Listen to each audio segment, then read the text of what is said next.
Hello, hello, hello. Welcome in. This is Birds of a Feather podcast with your boy Q City. Your boy Taj Bravado. And we are back with the betting pod for week 10. Come on Mm-hmm. with you. Come enjoy it. Sit with us for a second.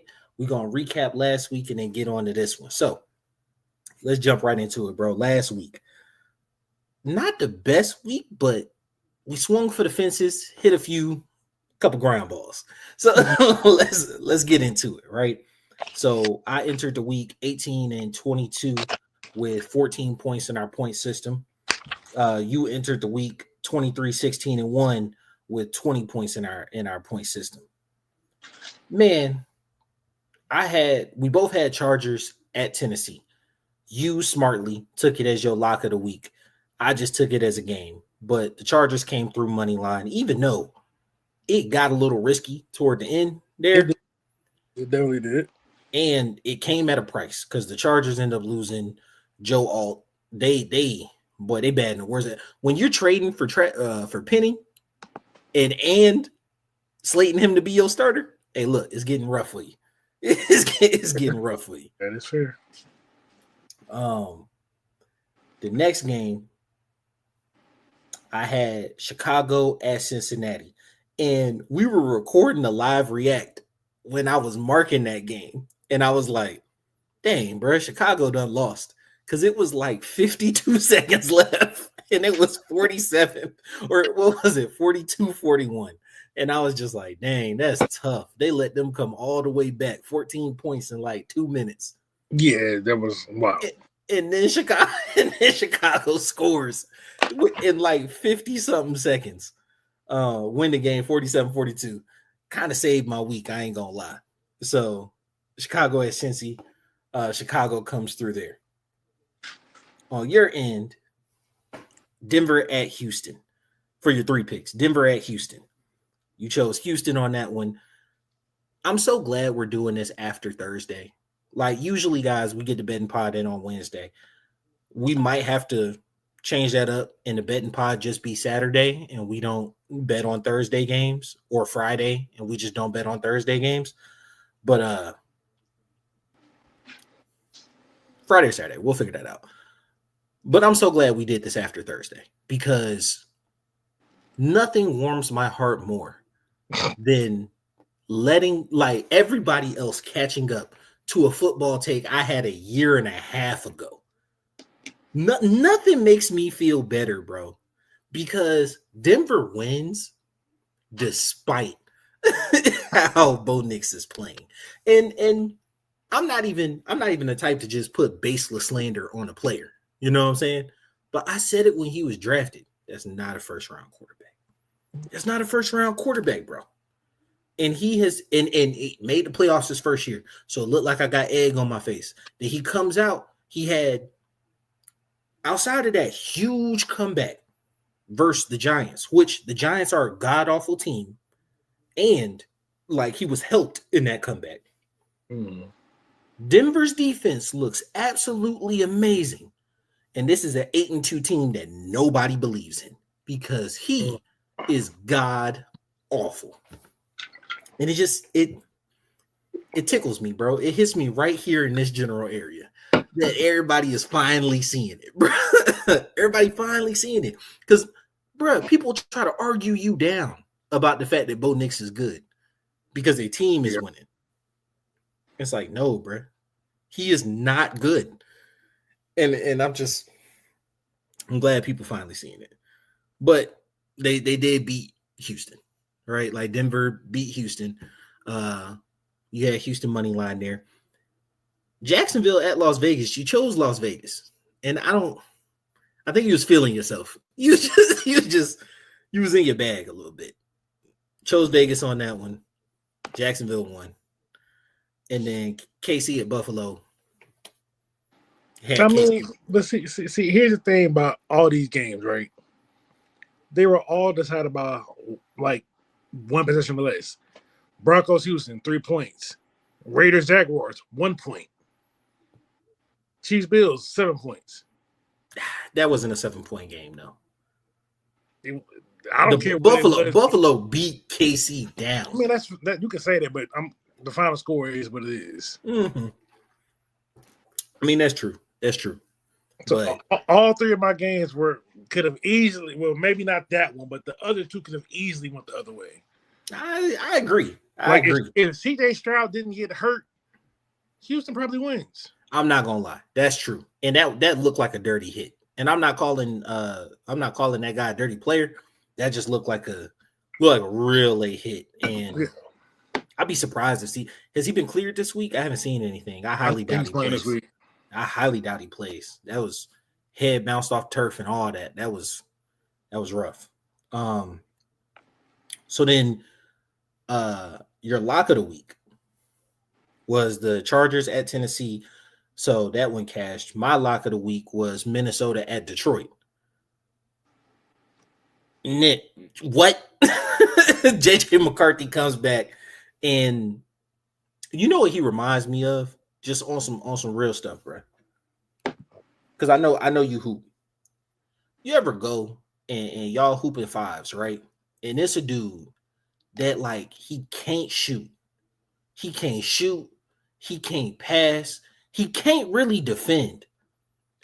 But he just managed to stay on the court all day because he just does enough things to win. That's like he just, he just like me for real, twin. No, but like he just makes a hard cut and gets a layup. You know what I'm saying? Or like he makes a back screen at the perfect time to pop someone open for a three. And it's like he's not making the play per se, but he's making the plays to make the play, if that makes sense. And like that's a quality that is like underappreciated in a lot of facets. But I think I think Kevin O'Connell appreciates it just the right amount with JJ McCarthy. Because like I hate when this is part of a player's evaluation because it's not anything tangible.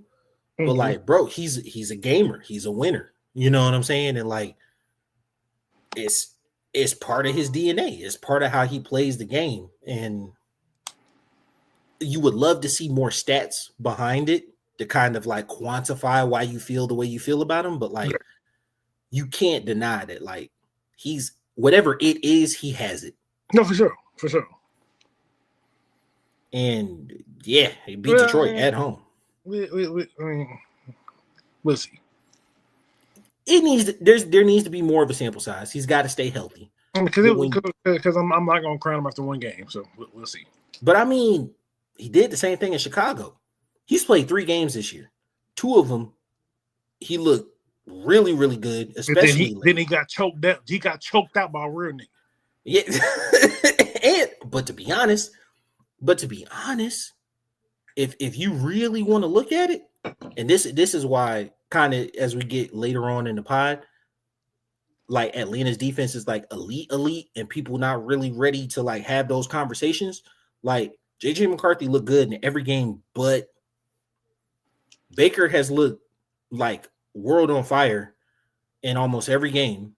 He didn't with the Saints because they had him beat early, like they had the Saints beat early. But he still looked on fire versus. I'm not gonna say that. Late, he had even week when he still looked on fire versus. Yeah, okay, but he didn't even throw 200 yards against us. I mean, yards isn't always the indicator of you having a good game, though. He had 3 touchdowns. Yeah. All right, I'll give you that one. Josh Allen. What's he look like? The Bills have the number 1 ranked offense. What they look like versus Atlanta? I mean, yeah, that's fair. There's a true quarterback controversy brewing in San Francisco. What did he look like versus Atlanta? Well, I mean, he did not have a good game versus Atlanta. No, he didn't, but I didn't expect him to either.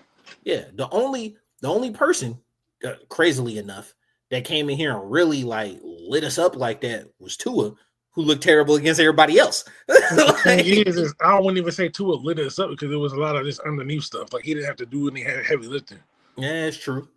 Right? Yeah, guys running free in secondary. But like Atlanta's been having a bomb-ass season defensively.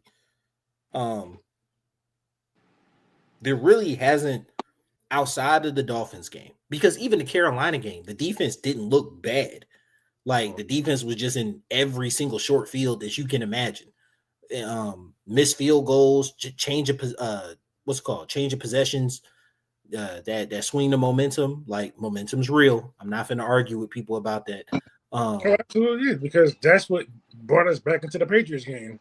Yeah, like it's stupid people online. And if you're someone who doesn't believe in momentum, I don't mean to quantify you in any way other than a sports way when I say stupid. If you don't believe like momentum's real.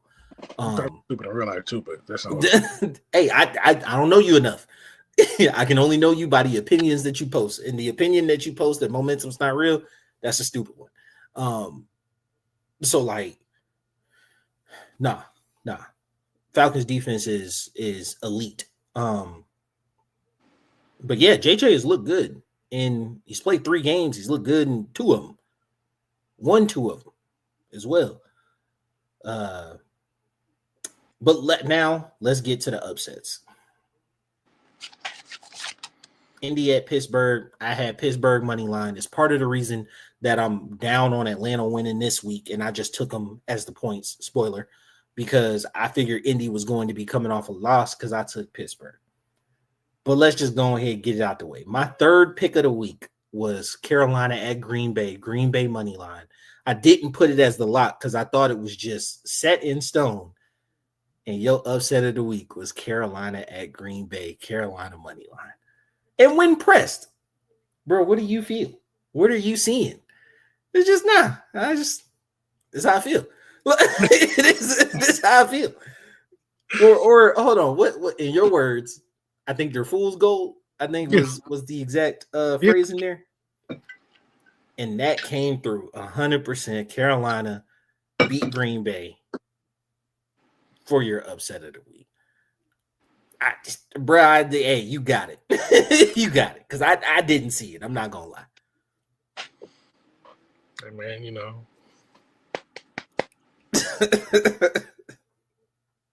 So, hopefully, some of that magic spreads on the next week. So, I had a 3-2 week. We went to 21-24. I told y'all that I had a lot. What was I? I was like 9 games under at one point. We were talking cash money. Oh, damn, I wouldn't even post that. Guess what? I will. Because y'all going to see the comeback. I got 17 points in the grading system. Here's the crazy part. I won more games than you, and you got more points than me this week. That's BS. But hey, it's a scoring system. I lost 2 because my lock of the week didn't win. So I got 3 points this week. Moves me up to 17. You lost all 3 of your picks, but you got your lock and you got your upset. So you got 5 points this week. You're up to 25. And you are at 25, 19, and 1 on the season. Still solid numbers, you know. Now, let's go. You know, it's something decent. Let's go to Atlanta at New England. So I had New England money line coming in 20-13 on the props for the season. You had Atlanta money line coming in 16-18 for props on the season. Atlanta over 1.5 sacks. Absolutely. We got to Drake May. Was it 6 times? Something like that, yeah. Yeah. And, you know, he holds the ball. He's slick. Because me and you, we love having conversations about this. And, like, I love what stats say, but I love more what stats don't say sometimes, right? You don't get penalized. Passer rating doesn't get penalized for taking a sack. Mm-hmm. QBR does, but passer rating doesn't. So when you look at somebody like Drake May, who had and people tried to kill me when I came on this pod, and I came on the Falcons React, and I came on the Falcons pod, and said Drake May had 1 good pass in the second half. Right? 4 out of the 6 sacks happened in the second half. QBR measures that.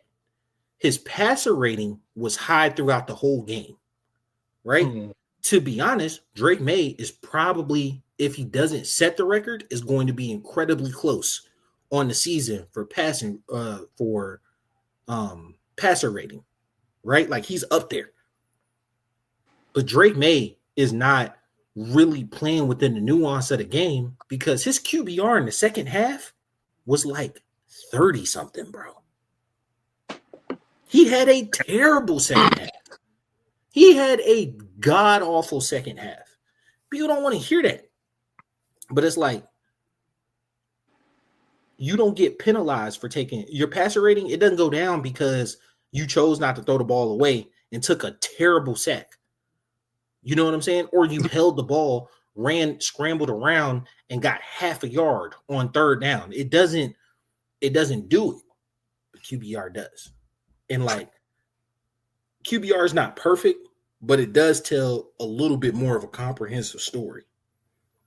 And so, like, I just wanted to kind of clarify that one right there, because like me and you talk stats a lot, but like that's one of the things I was looking at, because like you can't tell me, I watched it happen. You can't tell me he played just an amazing second half.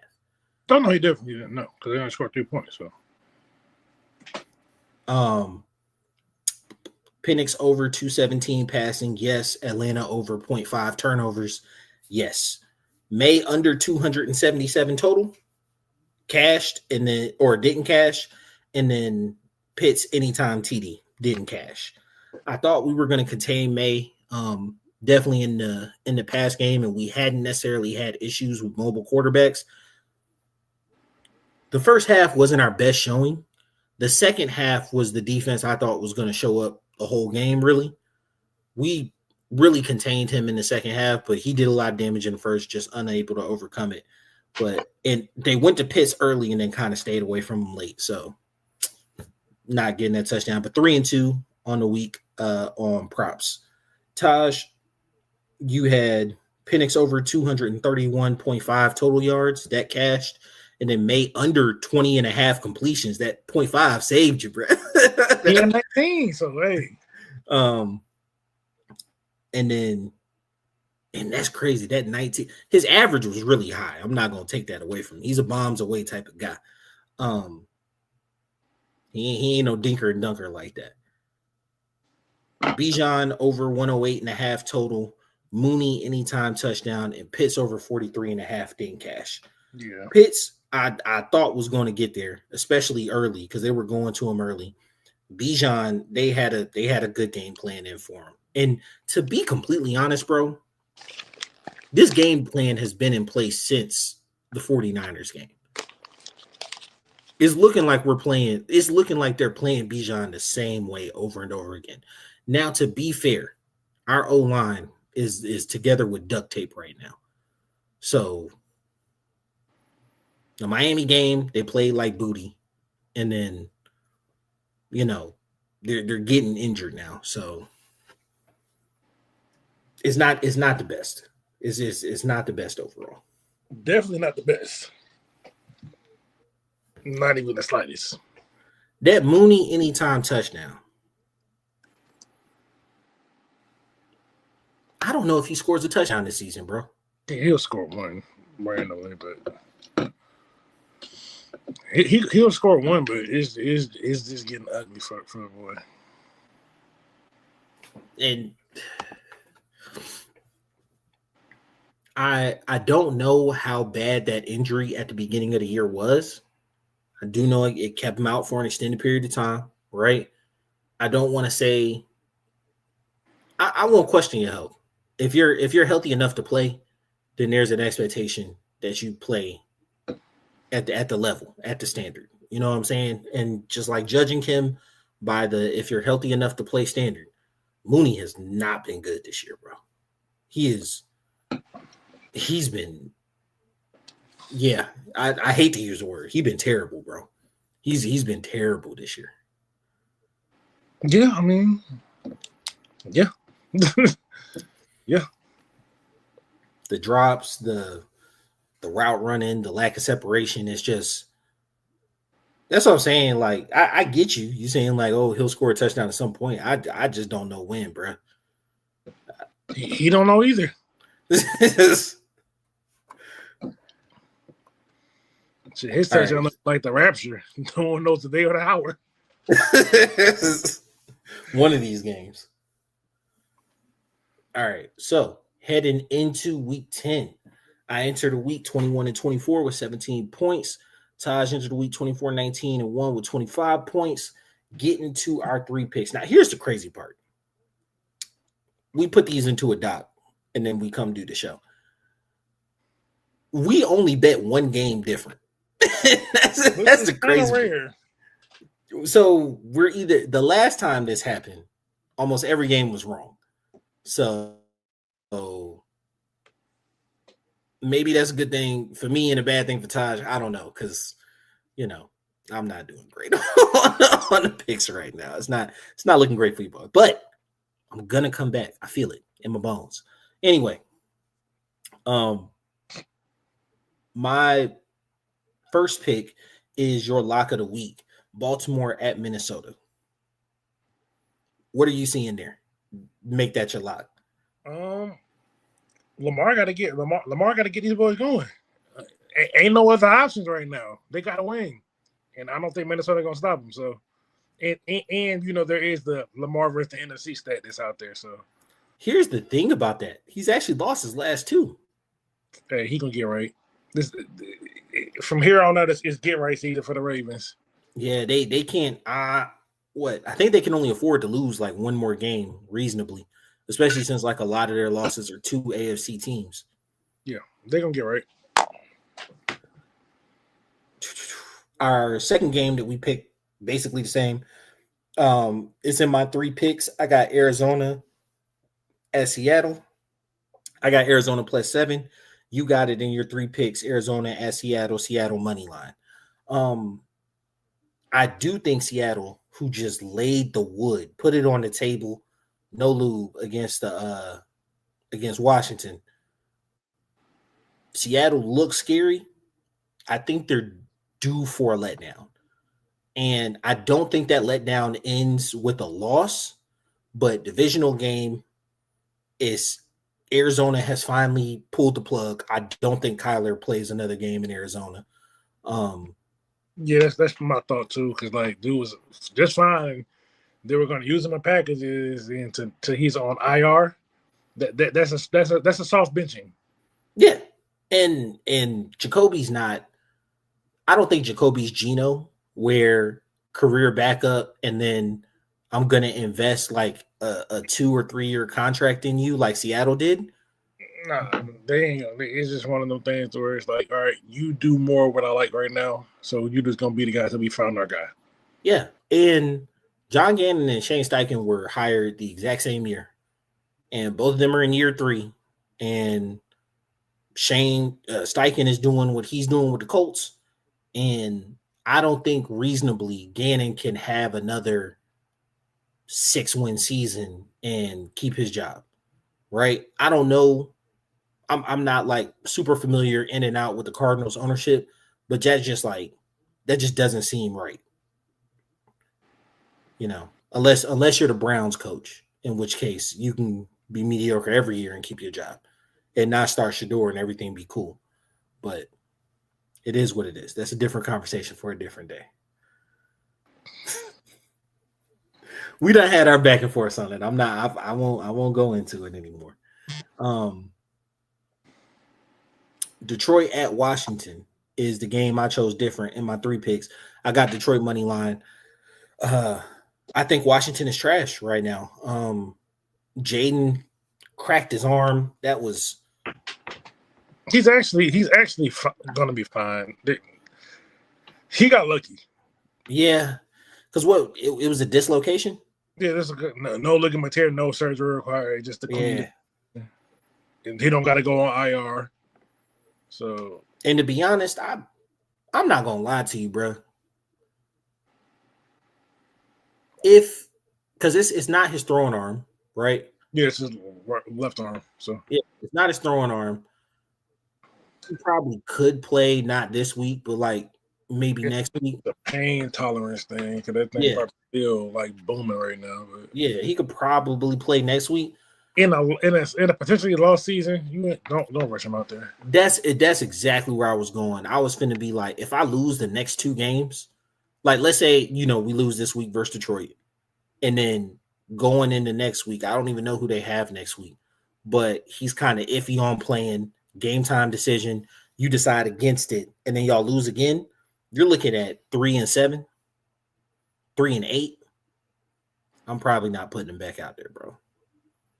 Probably not putting him back out there. And like, yeah, he need reps and all that, but like, he's your future. Your wide receiving core is decimated. Your running backs can't get right.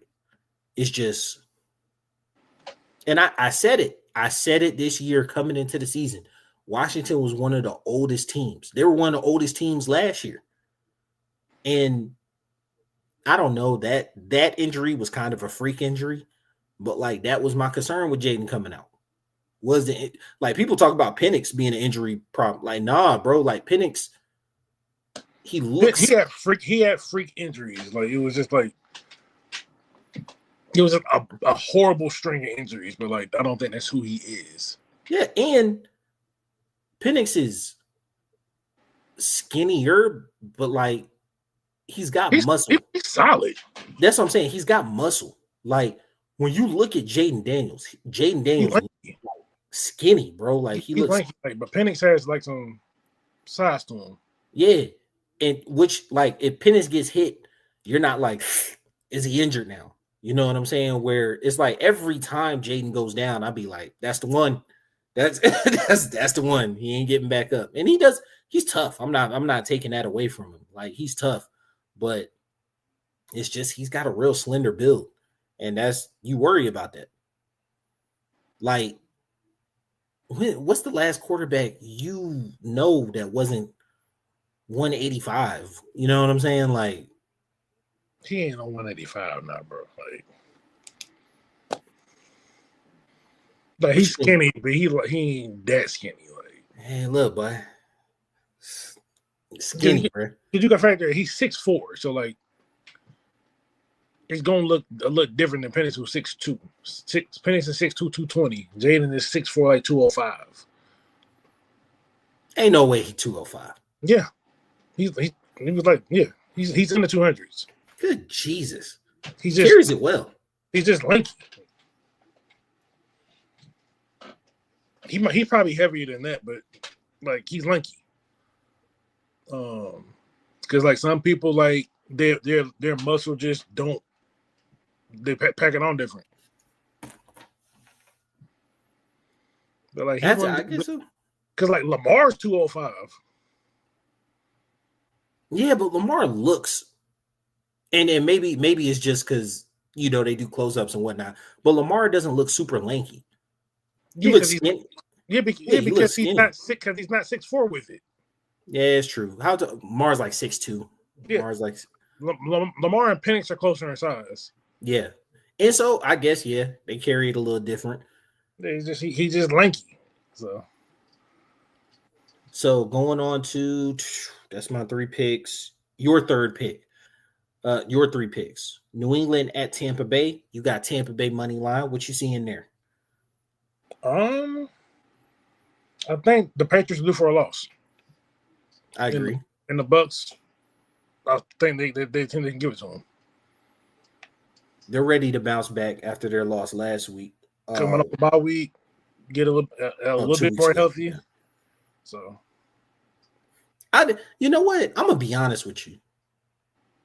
I think we should just give up on the idea of certain teams being healthy this season. Like Washington is one of them. San Fran, I feel like, is another one. Us? A little bit, you know what I'm saying? Like, because there's certain injuries in Tampa was the one I was going to get to, but there's certain injuries that have happened this year that just like, there's no way you're going to kind of mitigate that throughout the year, right? Like, San Fran, you've lost multiple positions for the year at this point. You know what I'm saying? Tampa, like Evans is gone for the year. You know what I'm saying? Like maybe he can come back for a playoff run. No, he'll be back like week like 13, 14, something like that. No, maybe he can come back late. Godwin still ain't played. I I forgot. Yo, they're missing one more. They're missing somebody else for the season. And it's just like it's certain teams where it's like Washington, we just talked about all their injuries. It's certain teams where it's just like, hey, this is just your injury luck this year. It just is what it is. So it's like the whole idea of like getting healthier throughout the season is just not gonna happen for you this year. And I would add us to that list. Like McGarry being gone for the year, he's just gone for the year. Matthews, he's just going to play on that ankle for the rest of the year. You know what I'm saying? Like, it just kind of is what it is. Our interior guards is playing ring around the rosy because one's injured this week, the other's injured the next. It just is what it is. Yeah, they both hurt this week. Yeah. Yeah. It's both out, so going to we discussed your lock of the week. My lock of the week is your third game, Buffalo at Miami. Yeah. That Miami loss looks worse and worse every week, bro. Every week that Miami loss looks worse and worse. It don't look worse. That's just you refusing to let it go and accept it for what it was. You probably right. You probably probably are making cogent, decent analysis there, but guess what? Them my feelings. You don't care right now, so it don't matter. them my feelings. I'm keeping them. I'm holding on to that. I hate that. Oh man. God, that game was you know what? We're not gonna do it. Anyway, Buffalo should beat Miami pretty soundly. It was a close game last time they played, but I still think they're gonna win. Yeah, and it's at Miami. Weird stuff happens in Miami. Like, usually it was with the Patriots, wasn't so much with Buffalo, but like even the Jets that year that they was like the two AFC title game years. Both years I think they lost in Miami. Like, weird stuff happens in Miami. Fresh hurting. And then our upset of the week. I say our because we both got it. New Orleans at Carolina. I'm gonna be honest. It was kind of slim pickings on upsets, right? That I truly felt good about. I thought about Cleveland over New York for a second, but I decided against it. New Orleans is a 6-point underdog, 5.5, but they're basically a 6-point underdog versus Carolina. And I don't believe in Carolina at all, actually, even at home. But what's your reason for choosing New Orleans in this game? It's a divisional game, and I feel like the Saints are due for a win. They're due for one of the three. This might be the third one, ain't it? Or no, this will be the second. Second one, yeah. Yeah. I need that third one to come way before us. You know what I'm saying? Catch somebody off guard. Because I'm not trying to hear Saints fans this year. I don't need it. I'm all about Pinnix and his development this year. I done changed my outlook on the season. I don't need that negativity in my life. You understand me? Going into our game versus the Colts. So I got Atlanta plus 6.5. Taj, you got a money line. 23-15 on props for the season. You're 18-21. Initially, when we were writing this down, I said, oh man, we view the game differently. But like, actually, as I'm looking at it, I think we view the game pretty much the exact same way. We just have a different way. Like, we just may differ on like one piece. So I got Bijon over 110 total yards. You got Bijon with an anytime touchdown. Mm-hmm. I think that's saying like, okay, this is going to be a heavy Bijon game. We're going to need him to touch the ball in multiple ways to make sure he's a focal part of the offense, especially considering teams have started to hone in on him over the last 3 weeks, right? We need another breakout game. As much as people want to talk about the fact that the Indy pass defense wasn't good. They added Sauce. They've made a huge move. Their run defense is pretty average, right? It's not like it's a world beater and whatnot. And run defense is one of those things. Me and you talked about this. I'm pretty sure, I think it was 2 years ago when our run defense was rated like super, super high, right? And I was like, run defense is one of those numbers that you can kind of play with because one, if I can beat you with the pass, I'm not going to run. And then two, if your offense is doing really, really good, and you get up ahead of me, you take the run out of the game. So it's going to artificially inflate your run defense numbers. Mm-hmm. You know what I'm saying? So like Indy's offense has taken off throughout the year. To get back in the game, teams aren't going to run against you. So like their run defense is all right. I think if you look at some of the like base metrics where it's like, oh, game imbalance, which is like if a game is within one possession, what does the runs look like then? Their run defense can be had. Just people don't usually keep it close. You have Pinnix over 30.5 pass attempts. I have Pinnix under 1.5 touchdowns. This is the one where I was like, oh man, we're kind of viewing the game different. But when I think about it, especially based on my other two props, I think we're seeing the game the same way. I think this game calls for Pinnix to be accurate and take what the defense gives him a lot of times this game. So, like, this is a pretty high pass attempt number, but I'm going to need him to climb above that 60, 62% he's usually at, right? Like, this game. If he hit 66%, he's still fine, though. Yeah. Well, I'm this game, I need you around 66 to 68 because from 31 pass attempts, which you need to hit at 31 pass attempts, I need you to complete about 23, 24 of them bad boys. I mean,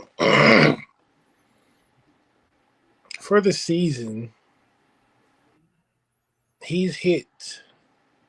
Let me see. Damn, where?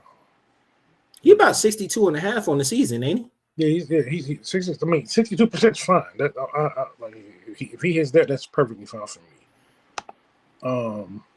Because on the season, right?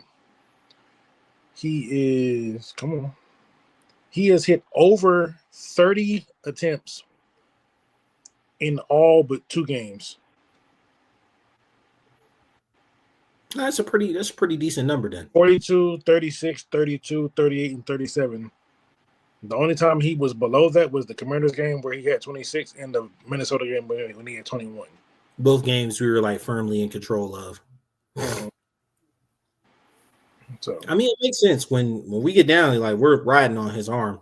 But yeah, I think last week notwithstanding, because last week we did pretty good in the red zone. We've struggled in the red zone throughout the season, right? So, and when we get down there, I'm thinking Bijon is the one who might get the cowbell rung. Drake had his last week. I'm looking for a big Bijon game this week. You got Pitts over 35.5 receiving yards. I got Pitts over 5 receptions. So I pretty much lockstep on that one. You got London over 69.5. I got him over 72.5. Yeah. After his big game last week, I'm pretty sure they're going to throw a lot at him to kind of dissuade us from going his way, especially if Mooney puts the same game that he put out this week. And to be honest with you, at this point in time, that's kind of just Mooney is banned from my props for the rest of the season. that might just be who he is at this point. You know what I'm saying? Like, not in a bad way. It's just that's who you are, bro. Taylor, anytime touchdown, rounds out the props. He's been a monster all season. And so, like, just see he's gonna find his way into the end zone, do his little 2-step dance. But hopefully that doesn't, Yeah, I hope not to see him do that too much. I hope to be longer. Not too much. You know what I'm saying? Get one in, right? Get one in and go on about the day so that the props hit. But yeah, not looking forward to seeing him bang his head on the goalpost after an 80-yard run. Because we don't need that. Yeah, we don't need that negativity. So appreciate you guys. Please bet responsibly. Never bet more than you can handle. Don't get involved in betting games with NBA players and be using see-through glasses and then get involved with the mob. Have your name plastered all over ESPN. It's not a good look. Shout out Chauncey Billups. Oh man, my second team is the Pistons, and the crazy part is because of him. I'm very disappointed. Um, yeah, but anyway, don't bet anything you can't afford to lose. If you need help, call the gambling hotline. Call the number. If you find yourself up late at night on an app betting on women's Chinese basketball league virtually, call the number. Call the number. On a separate, more serious note, since we're talking about like calling numbers, like if you also going through mental health issues, call the number too. Because rest in peace to Marshawn Nealon. So you need help, seek help. Absolutely. Appreciate you guys. Thank y'all for tuning in. As always, we will be live. I will put out more posts on what our schedule is going to look like because we're both grown men with families and lives, and so we're do our best not to move that Falcons pod from Tuesday. I think y'all can expect us there, but the betting pod and the Hawks pod, especially with me going live after the Hawks games, might have to get played with a little bit. You know what I'm saying? Might have to get shifted a bit. We got to mess with the recipe a little bit, but the ingredients there. We just got to mess with the recipe a little bit. Yeah, appreciate your patience. Appreciate you guys. Love y'all. Thank y'all for tuning in. Follow us on all social media platforms at BOAF Media. It's been your boy Q City. Your boy Todd Bravado. We out. Peace.